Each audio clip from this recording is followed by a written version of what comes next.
This week's show brought to you by Roosters, a fun casual joint. Frank Shoup, Georgetown's big name in cars. Welcome everybody to the Scott County Cardinals News Graphic Coaches Show, Football Playoff Edition, Week 3 of the playoffs. We have reached the regional championship game. And for the second consecutive year, actually third consecutive year, Scott County will host that game. For the second consecutive year, they will try to win it as they will go up against, again, a Lexington rival. It is the Frederick Douglass Broncos who will be coming to town on Friday night, 7:30 at Toyota Stadium. How did we get there? Well, it was a battle, more of a battle than we expected on Friday night. It was a battle with both Henry Clay and with the elements. It was a cold, even by my northern New England standards, cold night at Toyota Stadium on Friday as Scott County went up against Henry Clay. Scoreless first quarter, which I don't think any of us saw coming. Scott County got on the board and then had two, not one, but two goal line stands to keep Henry Clay out of the end zone. It was 14-0 at the half. Henry Clay came back and scored quickly to start the second half, and once again we had a game. And then you thought maybe it was out of reach because the Cardinals scored twice to make it 28-7. Seemed like the game was well in hand, but Henry Clay with a quick hitter to get back on the board, and then an unexpected play, a fumble, which the Devils scooped up and ran for a touchdown. All of a sudden it was 28-20 with about 5 minutes left. This wasn't how it was scripted by anyone on the red and black and white side, but Cardinals with a couple of good running plays to set up a big pass play to Bryce Fryman for some insurance, and then the defense gets another stop and Fryman scores his fourth touchdown of the night to cap a 42-20 victory. 20 points for Henry Clay, 20 degrees on the temperature scale, maybe not a coincidence there. It was just a strange night. Not what we would expect even for November football, but the bottom line is a win is a win is a win. It was the 10th win of the season. That's the 10th year in a row that Scott County has done that, so a lot of great milestones in play for the Cardinals as they go into Week 13 of the football season. They're 10-2. They'll play another 10-2 team on Friday night in the Frederick Douglass Broncos. You know that name because they saw each other about a month ago during the regular season. That was a game that was close early as well. Scott County ran away with it late second quarter, early third, and won it going away 55-21. But in speaking with a couple of players after the Henry Clay game, Josh Davis and Sam Sutton, they both said, I hope we really don't look at the previous score going into next week's game because I think we might have done that a little bit tonight, meaning the Henry Clay game. And the Cardinals struggled mightily at times. They did some things they haven't done in a while. They turned the ball over, they got stopped and had to punt a couple of times. In some ways it was good. Took some penalties, but like I said, in some ways it was good because I think they had to overcome some things they hadn't had to overcome in a while. If you've been watching the Cardinals season, you know, but the past month has been bye weeks, one-sided games. They kind of got out of a rhythm, and I think this game might have gotten them back into a rhythm. A couple of 100-yard rushing performances out of Austin Barnett and Bryce Fryman. Josh Davis hit some big passes, one to Glenn Covington, another to Fryman, as we said on the touchdown. Defense stood up tall when it had to. Big quarterback sack at the end from Brian Hudson. As we mentioned, the goal line stands, which Nick Lawley, Christian Carter, Sam Sutton, Burke Watts, a whole bunch of guys are in on those tackles to stop Henry Clay out of the end zone. A complete victory, which in a lot of ways didn't seem that way throughout most of the night. It seemed like a lot of things went wrong, but at the end of the night, in the final analysis, a good total team victory for the Cards as they prepare for Frederick Douglass. Douglass, as we know, is dangerous. Only one of their two losses came against Scott County. They also had a loss to Danville early in the year. Had some quarterback issues with Montavian Bean going out with at least a minor knee injury. Gavin Bugg was the starter last week as they beat Tate's Creek, so we don't know exactly who we'll see this week. We know Jefferson Harkless, also a 1,000-yard rusher. Their defense has been pretty good against everyone else, but Scott County did find a way to exploit them during the regular season. They did most of their work through the air against the Scott County secondary, so that's something that group will need to shore up. But defense has been the story here lately. It was certainly the story against Henry Clay, and we talked to Coach Jim McKee about that, about last week's game, and about what's ahead in this playoff edition of the show. Let's see what Coach McKee had to say. Scott County won despite not having its best night on offense against Henry Clay. Well, obviously, if you're going to make a long run in the playoffs, my personal experience is, somewhere along the way, you're probably going to have to win a game where you're not at your very best. And, we weren't at our very best, but we were good enough to win. And a lot of credit goes to Henry Clay. When you've played somebody, lost to an opponent 9 times in a row, and it's in the high 20s at kickoff, I'm sure you were tweeting out the temperature. I think it was, what was it at kickoff, 28, 29, 30? Yeah, it was obviously our coldest game of the year that we'd had. And, they came down here with a good plan and worked really hard and fought and scrapped. And it's really not one of their best teams. I'm sure their coaches would tell you that. I mean, it's really not one of their very best teams that they've had, but they gave a great effort, and hats off to them.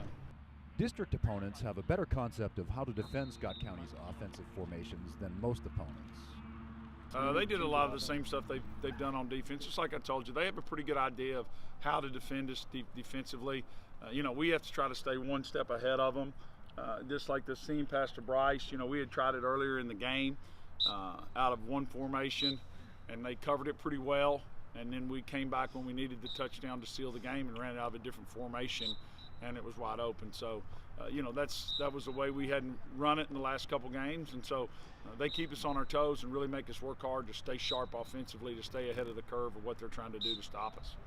Penalties and turnovers hadn't been a problem for several weeks, but hurt Scott County versus Henry Clay. We can't turn the ball over and expect to win big games, and we can't have silly penalties. And, what got us off track on the first drive was jumping off sides. And, we jumped off sides on a shift, and we need to be able to shift, and all of a sudden, we had a 1st and 15, we ran a toss play, missed a block, and all of a sudden we had a 2nd and 13, and we're not very good in 2nd and 13. The Cardinals scored twice in the final 4 minutes to put away the semifinal victory.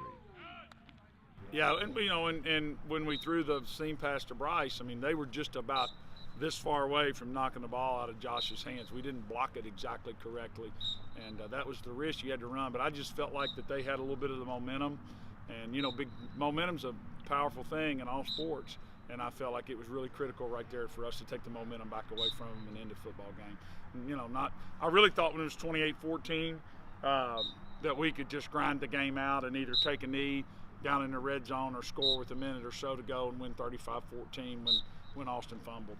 We were running a little combination of fullback and quarterback keep off of it that they were having a hard time stopping, and we were just going to keep doing that because we were already up in 4-down zone. We were on right around the 50, so we obviously weren't going to punt. I thought we could run the game out right there. Coach McKee tries not to get caught up in Scott County's impressive statistics and streaks or the Frederick Douglass social media chatter. And hopefully I've done a lot better job this week getting our kids focused to play Douglass. I'll put some things out there every once in a while, and it's really a fine line to know, what's bragging versus, just letting people know something you're proud of. Really, if you say nothing, people will know. But I like to say sometimes how many years we've won so many games in a row, or how many years we've won the district or something like that. And I've really been thinking about kind of that I've overthought that and maybe talked about that a little too much, because just like me personally, like I'm so sick of seeing like all the let's ride, everything Broncos this, Broncos, it's just inundated with that. And so I think honestly our kids are real fired up because they've heard enough about Frederick Douglass, really. That was Coach Jim McKee. He was dressed warmly last week and again this week as it's gotten dark and cold here at practice, and certainly for the games. Weather conditions are a little iffy this Friday night. Sounds like it might be a little warmer, but another chance of rain. I don't know how that'll impact Frederick Douglass. I think Scott County's offense should be fine. That wing T is pretty tried and true no matter what weather conditions you get. We talked to the players about the about the Frederick Douglass game. They're excited about the opportunity to play for another regional title and go on to the state semifinals next week. Maybe another trip to Louisville, and hopefully beyond that, a trip to Kroger Field. Let's see what our special guest had to say this week. 2 goal line stands versus Henry Clay were evidence of Scott County's defensive strength this season.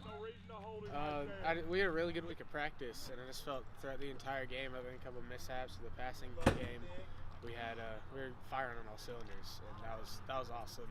That goal line stand was one of my favorite plays that I've ever been a part of. Well, I think we're growing up a little bit. I mean, when you can stop somebody inside their 10 about 6 plays in a row, you're maturing a little bit. And I was very proud of the kids. But I told them at halftime, that's what you're supposed to do.